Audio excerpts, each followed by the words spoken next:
about one aspect of India, not really expanding. It's not the biological clock. Stop touching the so I'm going to talk to you about one aspect in India that everyone is driving crazy after, which is not photography, not collages. Is going to come up. It's being 30 and single.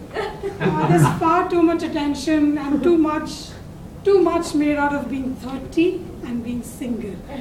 I'm not 30. I'm not 30 at all. I'm 22 or something. So this is a very difficult position to be in. I just turned 30 last. Well, I don't need to tell you that. I just turned 30, and it's been very difficult since. What's the big deal, you might ask? Well, most of you all have traveled here, from the US, from the UK, and so on. Why is it a big deal in India? It is a big deal in India because we still have a lot of the family aspect where the family is participating in a lot of decisions that are made for the youngsters, and they don't really let go, which is the hindsight of it.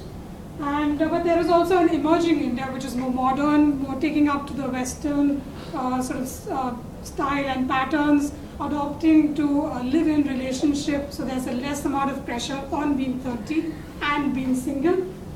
But it is very, very difficult now that I find to be in that bracket. I get varied reactions, right, from my maid to my colleagues who I'm working with. Just about anything and everything can be drawn to being 30 and single is what I'm discovering. Just about anything, even vegetables. My family reacts in multiple ways. My father is a little more emotional about this, contrary to my mother actually. But most fathers will tell you that, there's a responsibility, we'd like to get you married off, they'd like you kicked off the house basically in some time. The mothers are more melodramatic about it. They cry a lot, they tell you who's going to take care of my child when I'm gone, and so on and so forth. So why don't you marry the next big thing, or what you think is the next big thing, and get rid of, we'd like to get rid of you. You get a lot of the cliche dialogues, which you've seen a lot of Indian movies. There's a lot of free advice. Absolutely, like I said, from my maid to my colleague is giving me advice all the time. Just about anything can be drawn to just marrying, and why aren't you married? Is there a problem? Can I help you? Is there something that I can do for you? Don't help me, I'm fine the way I am.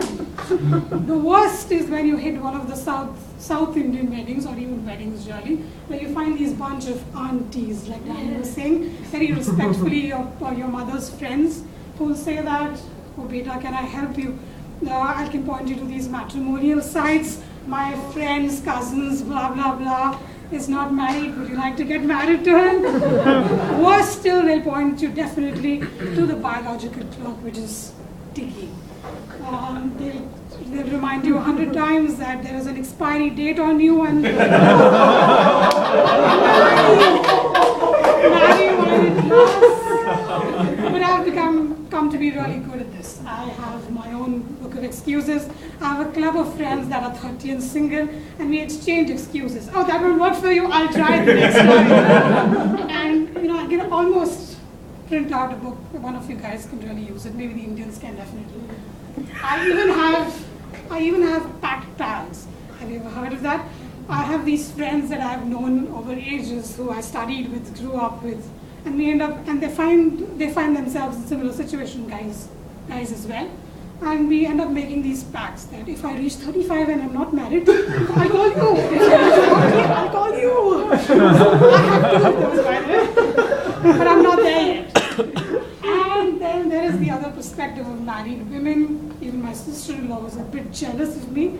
She was very happy to come into the house, but then she's like, oh darn it, I have a husband and I have a baby now.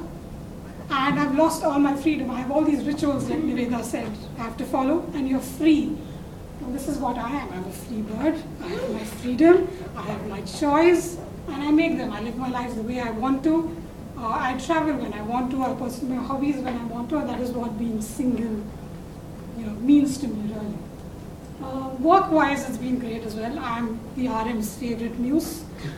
We're not finding anyone to go to Gurgaon. Why don't you go, Shiva? You have commitments. I can have a flip side as well. You can have a flip sides as well, but we get exposed. I think the single Indian women get exposed to a lot more than the married ones. I know Nivedha has not traveled in a long time. She would love to. And then I have my support system. These are just a small bunch of my friends that always provide support, are always a call away. And most of these are married. Actually, all 3 of them are recently married. And they tell you that, oh, it's not such a big deal. You're the lucky one, and we're really jealous of you. So that's adding to it as well. But what am I doing about it? Nothing really. My family hates that, but I'm keeping all my options open. There are a ton of guys out there that we can befriend, and meet, and I'm in no hurry absolutely to make a commitment to start a joint account with someone. I find myself in a lot of company. A lot of thought workers I know are single women as well, and a lot of celebrities. Most of them ended up, like the one on the corner, Sushmita Sen, was an actress, ended up adopting 2 kids, which is a very rare thing in India, and she's sort of setting a trend. And I've also watched a lot of Sex and the City shows. And this is one of my favorite quotes from Carrie Bradshaw. You can't get away with it. She makes lovely single women quotes. So this one I particularly love.